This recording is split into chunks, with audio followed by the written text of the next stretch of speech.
Hi, Jim Kruzan here, and welcome to the third quarter's capital market review, where we will review the activity of that third quarter. This has been somewhat of a difficult quarter. It's been somewhat of a difficult year. And as we always do, we try to come up with a title or a theme for the slides. And this quarter was particularly difficult.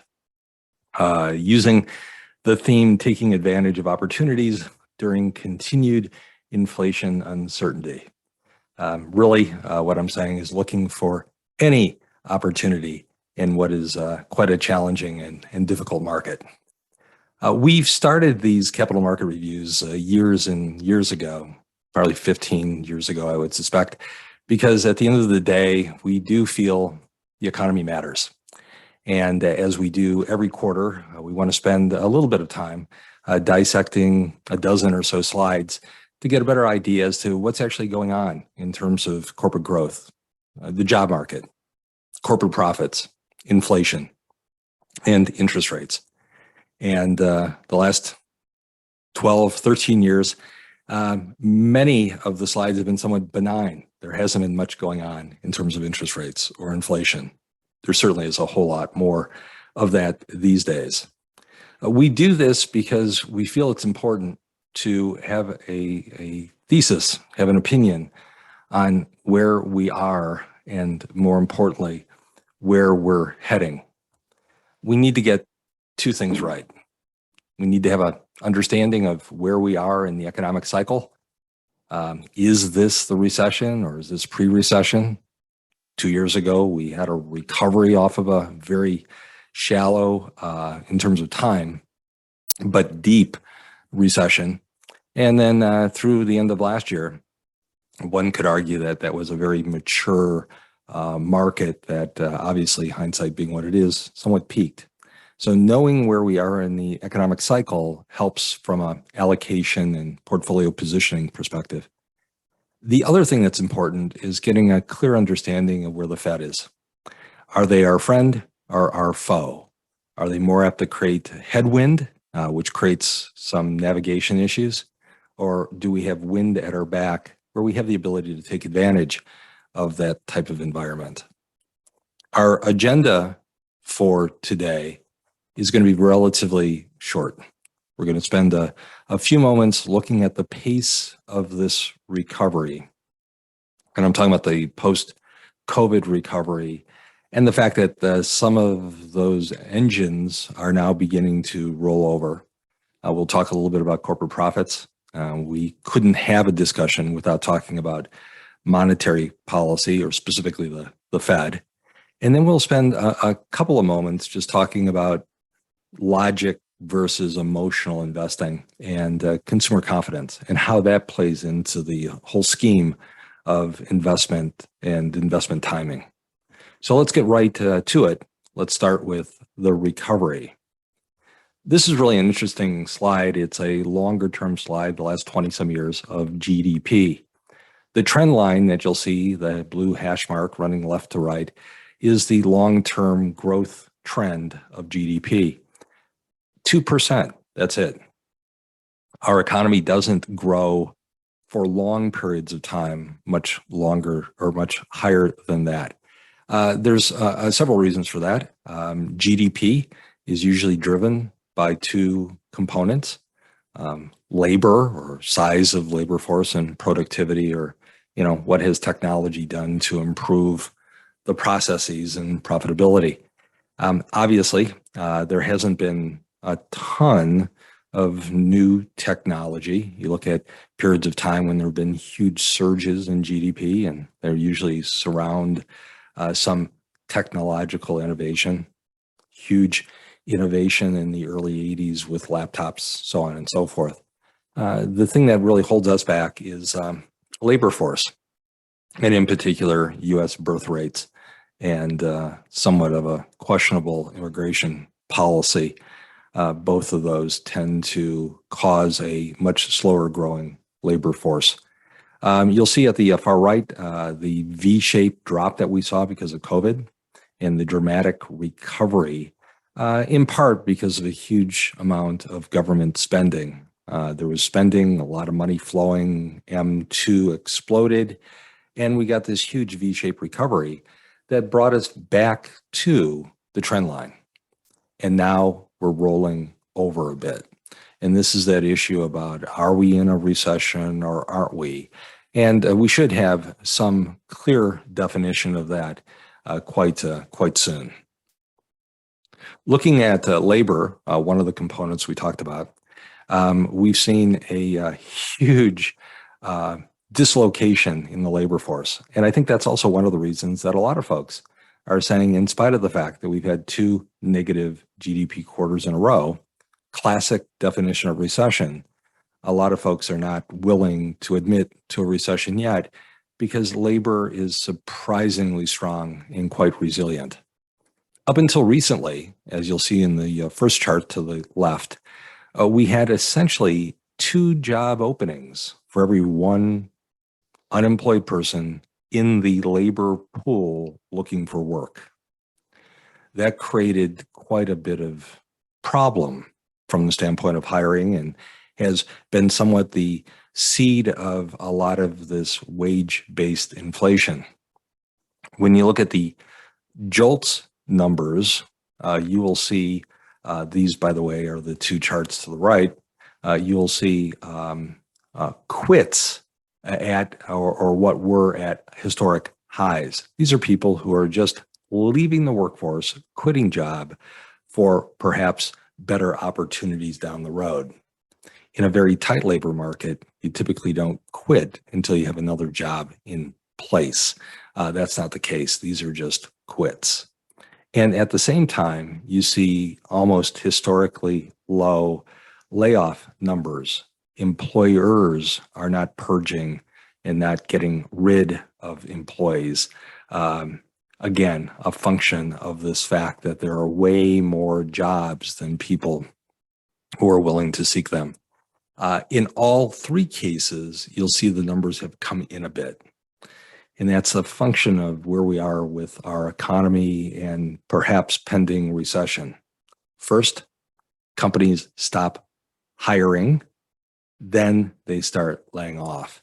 And you're beginning to see some retardation there. Also, because wage rates have gone up quite a bit because of inflation, you have others who are not in the pool as to seeking jobs that are now re-entering the pool and will once again look for employment. If we look at the unemployment and wage numbers, again, more of the same. Our unemployment rate historically is about 6%. Our wage growth rate historically is about 4%. Today, we're above trend in both cases. We have a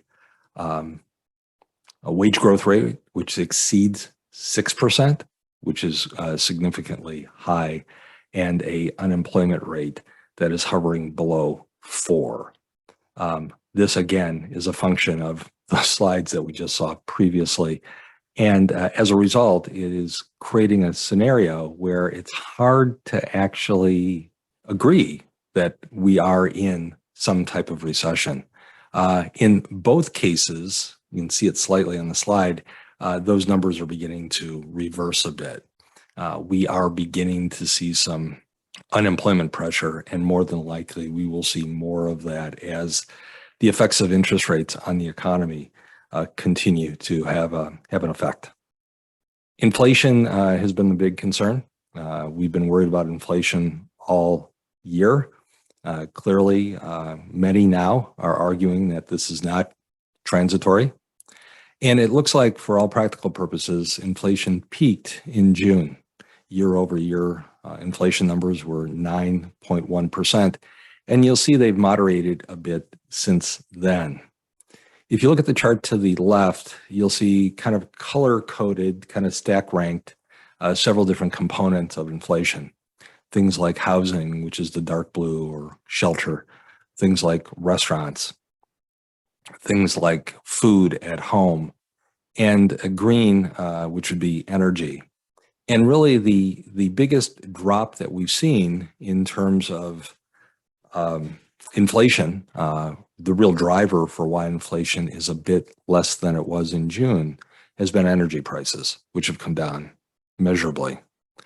As to some of the other components, food, shelter, which by definition tend to be stickier, aren't coming down. In fact, they're continuing to expand, which would cause one to believe that inflation probably is stickier than we would hope. It's going to require the Fed to continue to raise rates, perhaps further and for longer than people would also expect or hope as well. The other concern is as winter comes upon the world, in particular Europe, we may very well see an increase in energy costs. In fact, Goldman Sachs not that long ago had a report published by their energy analyst that made an argument that oil could be back to 130 or so per barrel, which would equate to almost $5 a gallon here in the States. If we had that reversal, we might be right back at 9% year over year inflation. So it's something to watch and watch very carefully. When you look at economic activity, this is actually referred to as a heat map. And what it talks about is both manufacturing as well as service productivity. And just think of the chart this way. Green is good, red is bad. So if we look at the chart as it begins left to right, we're looking at emerging from the financial crisis. And you'll see worldwide, to a large degree, everything was red. We had a horrible reduction in economic activity. And then things began to get healthier, and midway through the chart, to a large degree, the tone was pretty green. And then 2020, beginning of the year, falls upon us. And because of COVID and global lockdown, everything immediately went to red. And then we started to see some improvement as the economies were being reflated with stimulus, and people were buying up and restoring inventories and so forth. But then look at where we are today, the August, September numbers. They're beginning to roll back over again. Now, we no longer are looking at a chart that's green, but a chart that kind of looks like a fall day with varying degrees of yellow and red. And that's this impact that we're seeing on inflation and central banks' response to that worldwide. So we may very well be on the cusp of a global recession. More than likely, it'll start in Europe and then kind of move east to west. So we watch this quite closely. You know, over the last 50 years, we've had this globalization experiment. When China opened up, many companies took advantage of global manufacturing for a variety of reasons. And that has really helped to be a huge catalyst to keeping inflation very, very low. We're beginning to see some reversal of that, and some of that is now being called into question. Certainly supply chain issues as it relates to our national defense and competitiveness. We may very well see some resourcing of some of that as well. And also, we're seeing this huge impact on now the US dollar. Because of concerns in Europe, we had a migration of Europeans moving assets to dollar-denominated issues, either dollars or treasuries, which caused a huge demand. Our central bank has been probably more aggressive than many central banks in terms of increasing interest rates, which also drives the dollar higher still. We're at a point today where the dollar's at the highest point it's been in 20 years. It was 2002 that we saw a higher dollar rate. Interestingly enough, if we were to look at this in real terms, considering inflation's effect on the dollar, The dollar today is the highest point it's been, inflation adjusted, since 1985.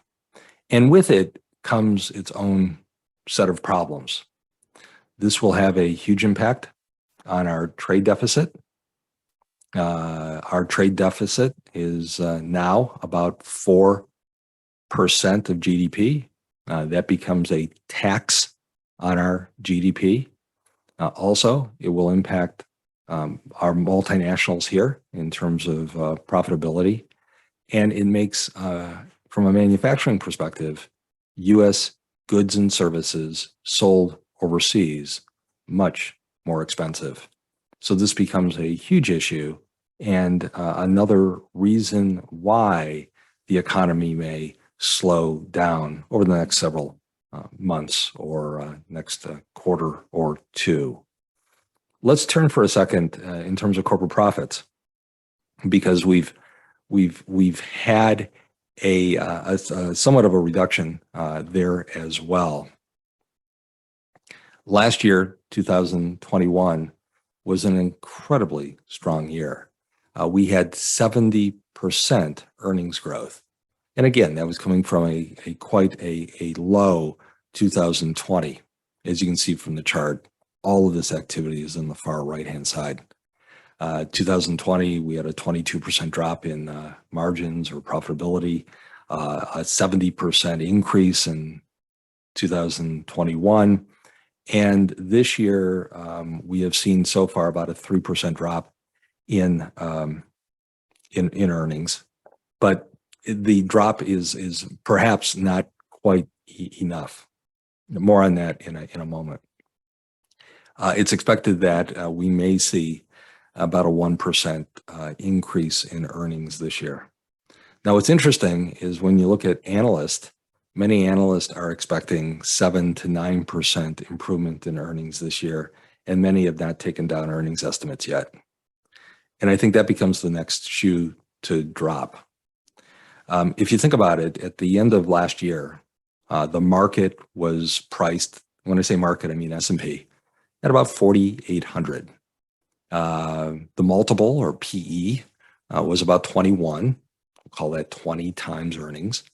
And earnings estimates were about $240 or so for the S&P. That's 4,800. Simple math, nothing of a surprise. Because of all the concerns we have on inflation, strong US dollar, concerns with the Ukrainian war, so on and so forth, PE ratios have come down. That's really a function of market confidence. Today, the same PE ratio is 15. It's about a 27% drop from 21 times earnings.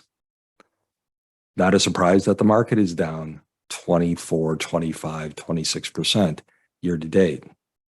But the earnings estimate, the $240 a share expected in corporate earnings, really reflected analyst opinions that earnings would grow at 7 to 9%. Those numbers have not come down much yet, and we would expect those to be revised lower, which then becomes that next shoe to drop. Looking for opportunities in the market, those opportunities become abundant once we have that recalibration. But we haven't seen it yet.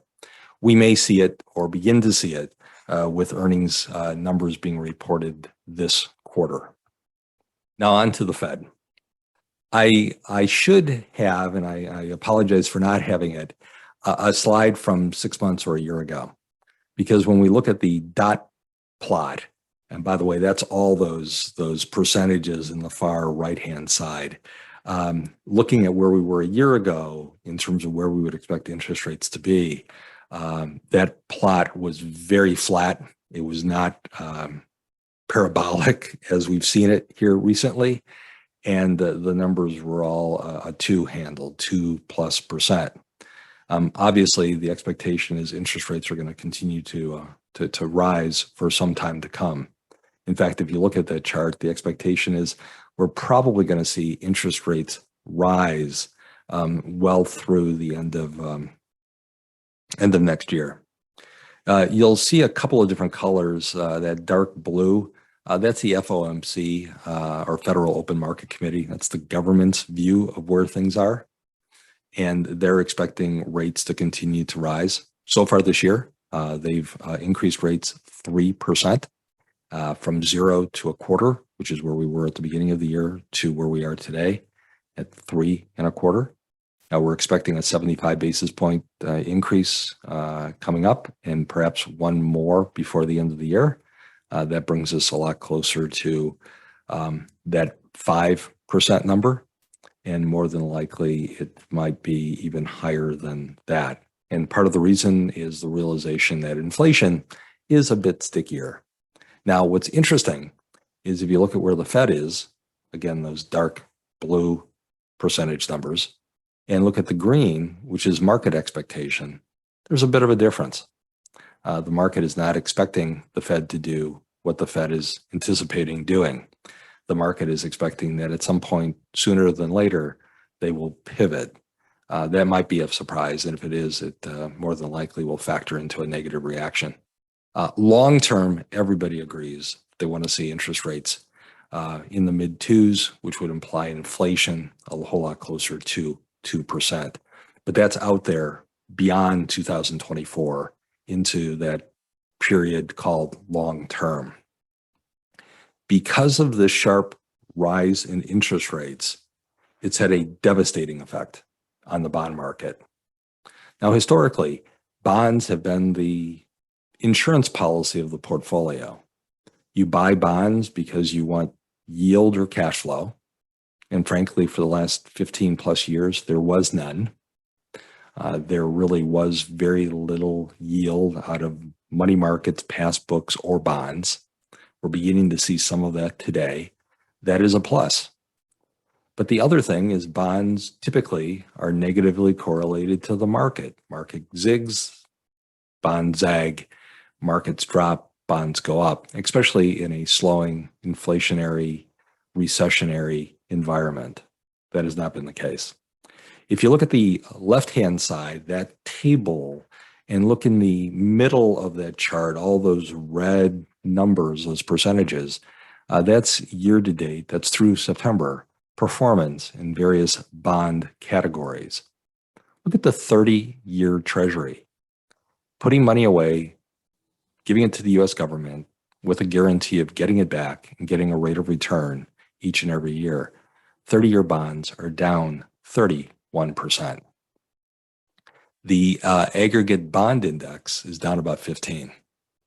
Bonds are, in some cases, showing returns or losses that are quite similar to the equity market. It is the worst year for bonds.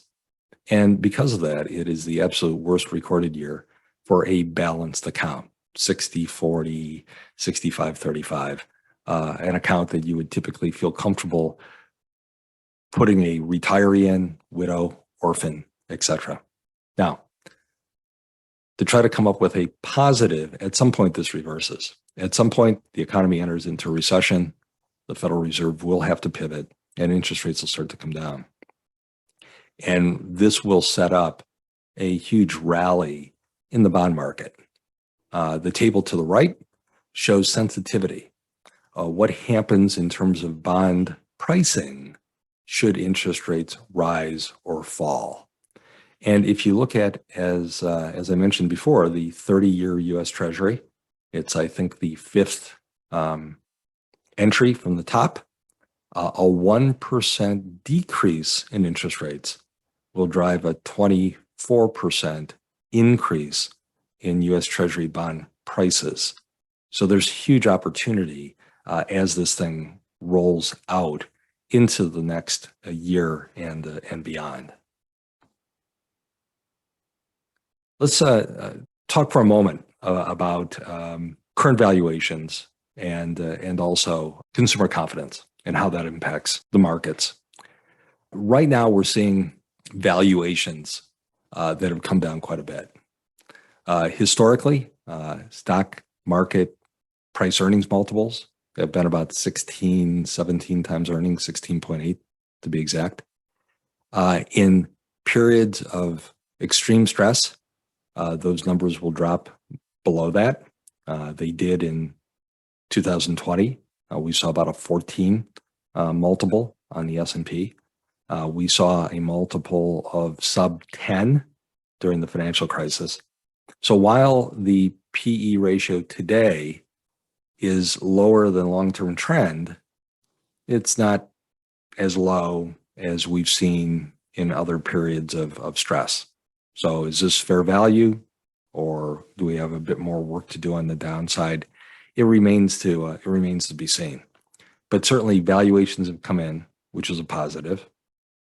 One way of looking at that is for those who are close to retirement or those who are currently retired and enjoying their life savings, probably not the best time to be investing a whole lot of new capital in the equity markets. Those who have a 20 or 30-year time horizon, more than likely the valuations today will prove to be pretty decent pricing and pretty decent valuation down the road. Speaking of better pricing and better valuation, the international markets are about as cheap as we've ever seen them, certainly as cheap as I've seen in the last 30 plus years. And at some point, I'm a fan of mean reversion, and more than likely you'll see those valuations come back, but you're not going to see them come back with the dollar as strong as it is. At some point, recession will cause the dollar to weaken, and then the advantage certainly goes to international securities. When you look at international securities and you look at price multiples and you compare that to US market, you'll see in many cases they are significantly cheaper. International securities typically have not only lower valuations, they tend to have higher dividend yields, and actually many firms in their local currency are performing better, that is generating better profits. But as US-centric investors, we're just not seeing it because of the currency fluctuation. So today, as we typically do run global portfolios, our portfolios have a significant underweight international, and it will maintain an underweight status until we can see some prolonged strength coming from the dollar. When I say strength, I mean dollar weakness. And again, that might happen as soon as sometime next year, assuming that we might dip into a recession, where everybody agrees that we're actually in a recession sometime first or second quarter of next year. Consumer confidence, really interesting. Confidence was as low as ever recorded in June of this year. It has bounced back a bit since then on the expectation that the Fed may very well pivot. Also, corporate earnings have held out a bit better than expected so far. That's great in the short term. In the long term, that's not providing the impact or the results that the Fed would like to see, which might imply that they will have to keep their foot on the gas pedal for longer still.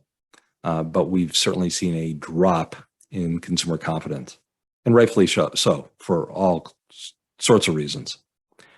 What the chart shows is at some point when consumer confidence bottoms out, and we're not suggesting that we're bottomed yet, we may very well have, we're just not quite sure, and you look out 12 months, generally the returns are quite extraordinary once consumer confidence has been flushed out.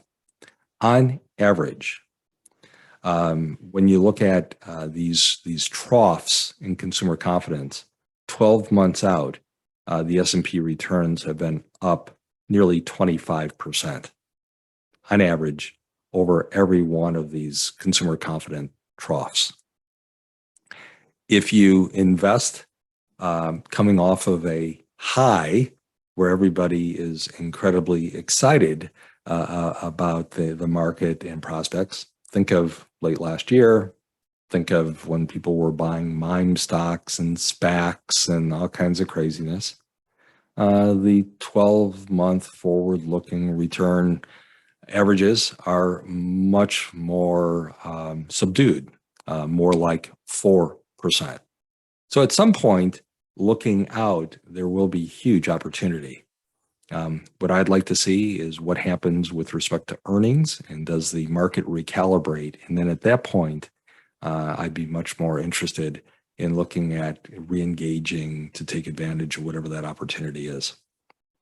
So again, as a quick recap, hey, we do this because we need to have a better understanding of where we are in terms of the economy and the economic cycle. I think we're heading into a recession. Might be shallow. We're not quite sure. And I don't think it's been fully priced in yet. And we need to know where the Fed is. And I would have to say that the Fed is certainly our foe. They're not our friend. Not only are they increasing interest rates in effect to kill demand and slow the economy down, they're also removing $95 billion a month from their balance sheet through quantitative tightening. This ultimately is money that's being removed effectively from the banking system, resources that won't be available to banks to lend. 95 billion a month seems a whole lot like $1 trillion or so a year. The central bank is trying to reduce their balance sheet. One thing that has helped me kind of guide the large IRAs that we manage more tactically has been work done through this outfit, ClearBridge. This chart shows 12 key economic indicators, and it shows a color coding, red, yellow, green, as to whether those individual components are helping to grow or shrink economic activity. Are they helping or hurting? And you'll see that there's been a slight decrease every single month the last 3 months. Most recently, the September numbers, which were reported just a week or so ago. The overall signal is now red and has been since August.